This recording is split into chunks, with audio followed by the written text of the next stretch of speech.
And fifthly, the aspect of centering. How the focalization of consciousness converges the breath in a center, and this center magnifies the space where it alights. And so we draw our breath to a center now in the left breast, in the region of the cardiac plexus, dissolving rigidity, relaxing, softening the armoring that surrounds the heart, the protective layers, to release sensitive organ of perception within, whose senses have been blunted by our refusal to accept and experience the pain of life, a refusal that closes the heart. So when one directs the breath to the heart, the armoring softens, one begins to open up experience, exposing tissues long buried, and the consequence is a sense of rawness or ticklishness, just as if you would reach in and part the flesh and bone of your chest and expose to the cool breeze the raw, pulsing flesh of the inner heart.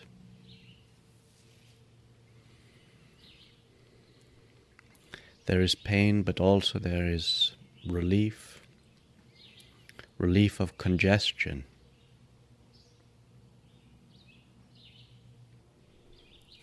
And as the heart begins to breathe,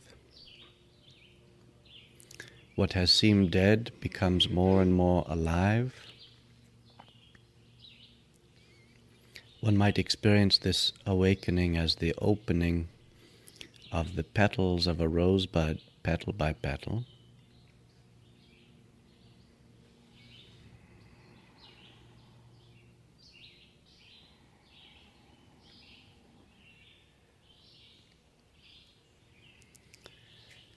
Now shift the focus, the center of the breath, to the opposite point, the subtle center in the right breast, which is still more subtle than the heart. It is indeed the energetic source of the heart, the depth of the heart. Latifa Ruhya, the Ruh, the spirit center.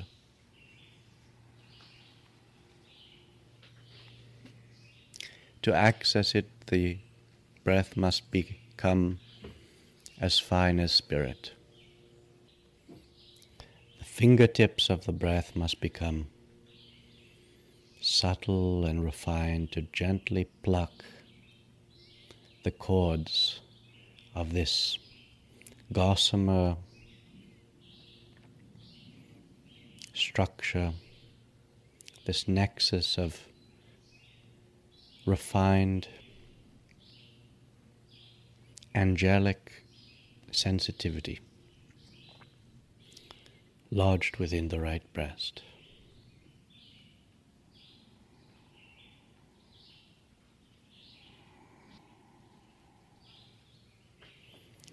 And as it awakens with the stimulus of the breath, the spirit light glows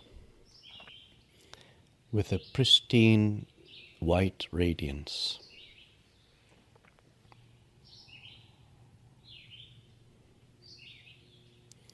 The light of conscience,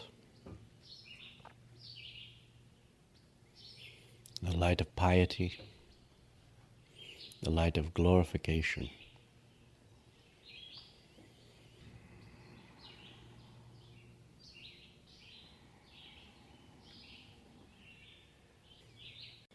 Now draw your breath to the very center of the chest, between the heart center and the spirit center, the center of the Lataif Sirriya, the Sirr, the secret. One has found the crux of the cross, the intersection of the vertical and horizontal axes of one's being. And here is a pulse that is deeper and truer and more essential even than the beat of the heart in the left breast. This pulse radiates out forward and backward, upward and downward, radiating a golden green light.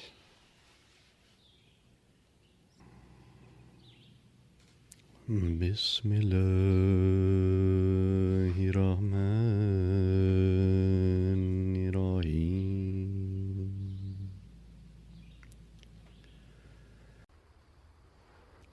And now draw the breath right up from the third eye into the fontanelle, the crown center, where the plates of the skull meet at the top of the head.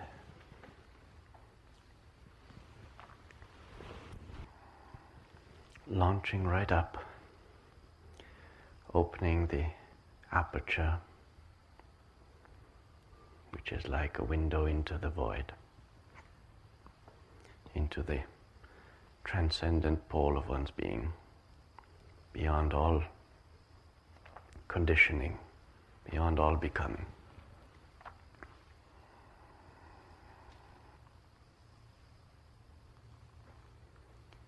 And exhaling Hu, the inexplicable descent of unimaginably subtle,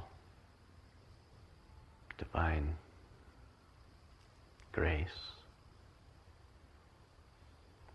the quickening of the Holy Spirit descending, infusing the third eye.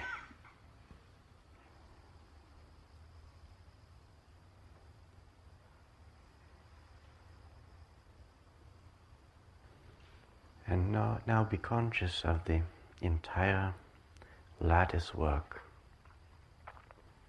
of your inner being, from the outermost pole to the innermost pole, like Jacob's ladder, energy ascending and descending, converging in the horizontal axis in the heart, and from there expanding, reaching out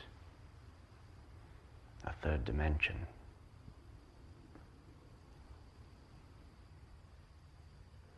And when we can communicate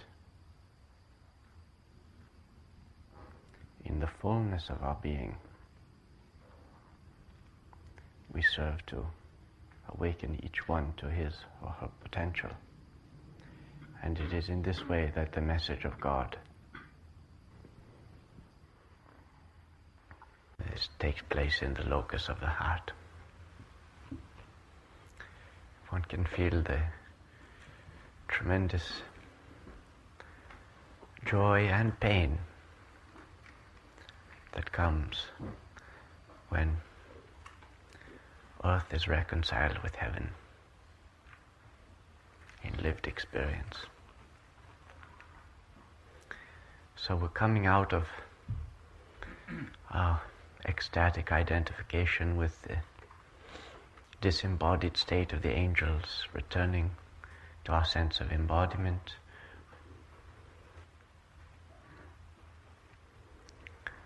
but bringing with us the profound sense of purpose that comes with touching upon the deepest strata of one's being.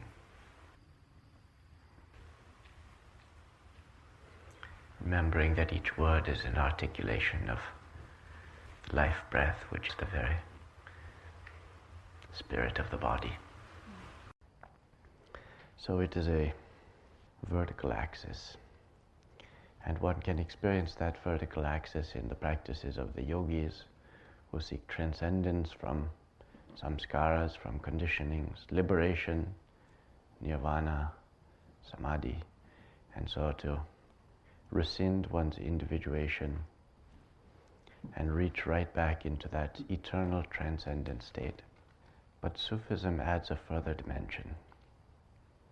It is a more three-dimensional experience, because transfixing the vertical axis of the chakras is the horizontal axis in the heart, the axis which is constituted by the Qalb, the heart in the left breast, and the Ruh in the right breast, and the Sirr in the center. So I have some very striking words from Murshid. The perpendicular line shows a progress straight within, from Nasut, the outer world, to Jabarut, the world of splendor, experiencing one's own world within oneself. But that which the horizontal line denotes is expansion. The Sufi therefore tries to expand as she progresses, for it is the largeness of the soul which will accommodate all experiences, and in the end will become God-conscious and all-embracing. The one who shuts himself up from all men, however high spiritual he may be, he will not be free in malakut, in the higher sphere. He will have a wall around him, and so his journey will be exclusive. It is therefore that Sufism does not only teach concentration and meditation, which help one to make one-sided progress, but the love of God, which is expansion, the opening of the heart of all beings. Now we'll incline toward the horizontal axis of our being. The Ruh in the right breast, the heart in the left breast, the Sirr in the middle.